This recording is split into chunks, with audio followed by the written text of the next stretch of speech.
We are here at Rotax. Rotax engine is a very integral part of the Icon A5. And who better to explain the Rotax but Dean Vogel, who is what is your title with Lockwood? I think he calls me technical director. Technical director, and y'all are a service center for Rotax in the United States. Right. We're also a training center in the United States. So when people want to get their Rotax certification, they can come to you and do their course. Absolutely. Yep.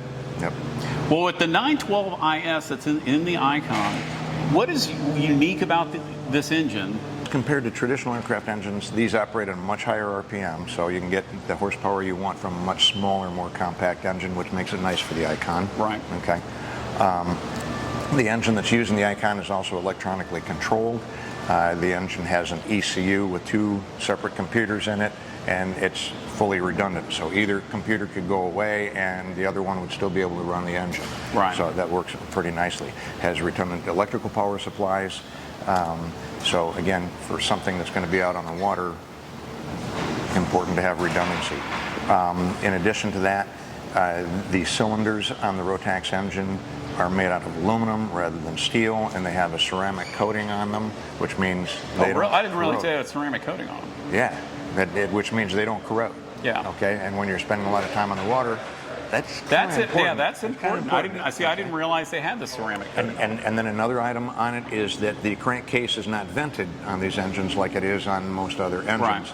It has a dry sump oil system, which means the oil tank is mounted separately, and so the vent for the system is on the oil tank. So atmospheric air can get into the oil tank, right. But both connections between the oil tank and the engine have oil traps in them, so atmospheric air can't get inside the engine. Wow. So as a result, corrosion on the inside of the engine is just unheard of on these, unless somebody takes one swimming and. Well, that's bad for any engine. That's bad for any engine. But yeah, and even then it can be recovered unless they're in salt water. And then running on the different gases, on the normal 100 low lead, or running on super unleaded. Swift or somebody like that. Yeah, Swift. Yeah. The only requirement on the engine for fuel is that it's better than 91 AKI. Right. Okay, anything better than that, you're going to be doing fine. A lot of people worry about ethanol. As long as the airplane can handle the ethanol, the engine couldn't care less. Okay. A lot of people will opt for the Swift or the 100 low lead. I haven't found the Swift. I'm trying to find vendors right now. That's really difficult. Flyunleaded.com. Flyunleaded.com. That will list all the airports around the country that offer something other than 100 low lead for free. Right. Now you got to check what it is, because some of them it's the 87. Yeah, that's that STC's for, and you don't want that. Yeah. But any of the other stuff it works pretty good on this engine. 100 low lead on these is just fine. It's going to increase a couple of your maintenance intervals. Right. Okay. Like oil and filter is at 50 hours instead of 100. Right. Okay. But other than that, it runs just fine on the 100 low lead. Right. With 100 low lead, if people do go to that, then I recommend that you also use like Decalin Run Up that goes along with it, and that will dramatically reduce the amount of lead that shows up in the engine, and that's important to do. Okay. That's important. Now, can you use stabilizers and stuff? There are people that use stabilizers. Like over the winter, if you're not flying as much, but you have a couple gallons, you've got 10, 15 gallons of gas. Yes, and that's more important on the carbureted engines than it is on the fuel-injected engines. Okay. Because on the fuel-injected engine, it's all closed up. Will the fuel go bad in the fuel tank? Eventually, yes, but it takes a lot longer than it does for 8 tablespoons in a float bowl in a carburetor to do so. Right. So you've got a lot less of that impact here.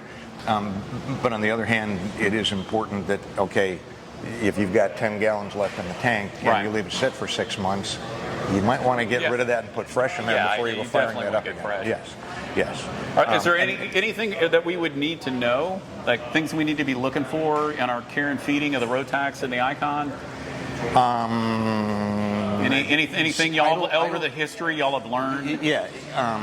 Setting the idle Yeah. on the airplane. I would set that down around 1550, 1600. Right. For multiple reasons, but on the Icon, it makes taxiing a lot easier to deal with. Yeah, you're not riding the brakes all the time.